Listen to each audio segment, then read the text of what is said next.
Let's talk about this bill itself, because there are too many people who are misrepresenting it, and it's time we cleared up exactly what this is. A lot of people, I think, and this is voters too, this is probably people in your family, people on your Twitter feed, people on your Facebook, people who you work with. There are a lot of Republicans who are a little hesitant to talk about gay marriage because they don't want to come off as intolerant.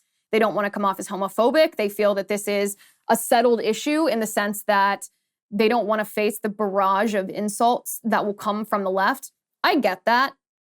But that's also what happens when you fight the culture war. Republicans surrendered gay marriage over the course of the past couple decades, but that doesn't mean that we can't fight this fight now. It doesn't mean that we should allow the left, in the name of gay marriage, because they happened to win that battle in the culture war, we shouldn't allow them to use gay marriage as a catch-all for the rest of their extreme agenda, their radical leftist agenda items. And that's what they're doing with this bill. It's not just about gay marriage. It's actually not really about gay marriage at all.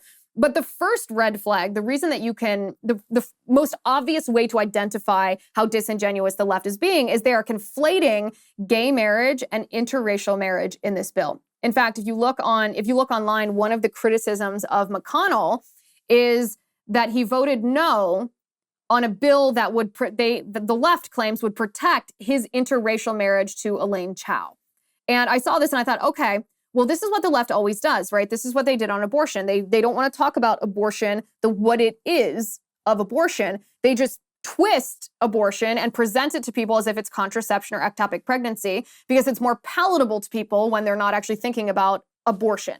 That's what they do for this too. They're purposely conflating gay marriage and interracial marriage because literally no one in this country, maybe a tiny, tiny, minuscule handful of creepy racists who are such a small minority that they can't even be counted compared to the vast majority of our country.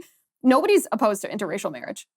I know that at one point in our history was a cultural battle, but our country grows and changes, and nobody living in modern America is opposed to interracial marriage. This is not about interracial marriage. To conflate gay marriage with interracial marriage is an intentional move by the left to try to gin up feelings of, oh, wow, we have to fight for people's civil rights. Let's make gay marriage a civil rights issue when it's not. Interracial marriage and gay marriage are very different because interracial marriage is about a man and a woman wanting to marry each other, and because of an immutable characteristic, whether it's the place that you were born or the color of your skin, that you are told then by the government that you're not allowed to get married as a man and a woman because of the amount of melanin in your skin, which has no factor whatsoever on whether you are a man or a woman or your equality under our law, our legal system.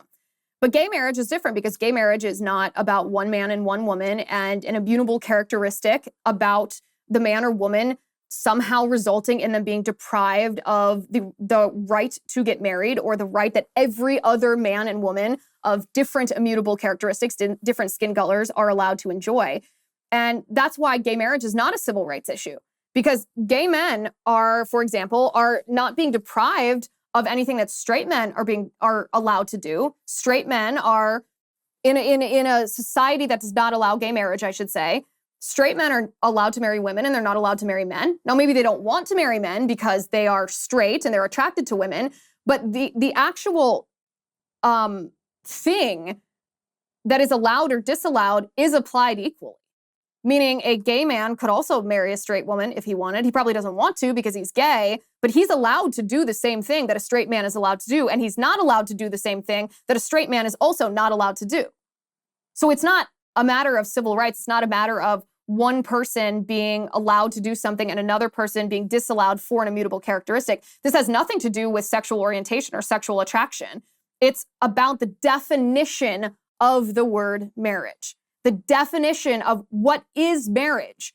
And does our government at the federal level or at the state level, do government officials, do politicians have a right to redefine what marriage is and always has been since before the inception of our country?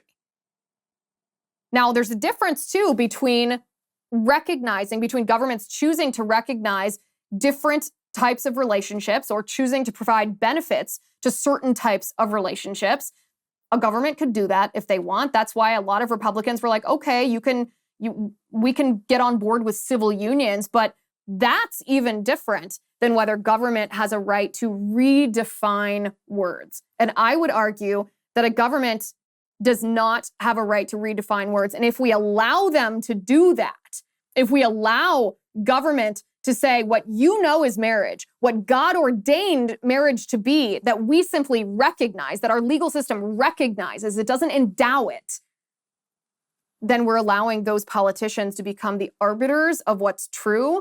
And if you are an arbiter of truth, then you are an authoritarian. So if we don't fight back against this, then we're allowing the left, in the name of gay marriage, which they're conflating with interracial marriage in order to invoke your desire to be part of a civil rights fight, they're doing that just so that they can endow themselves with the power of an authoritarian. That's what's at the crux of this bill.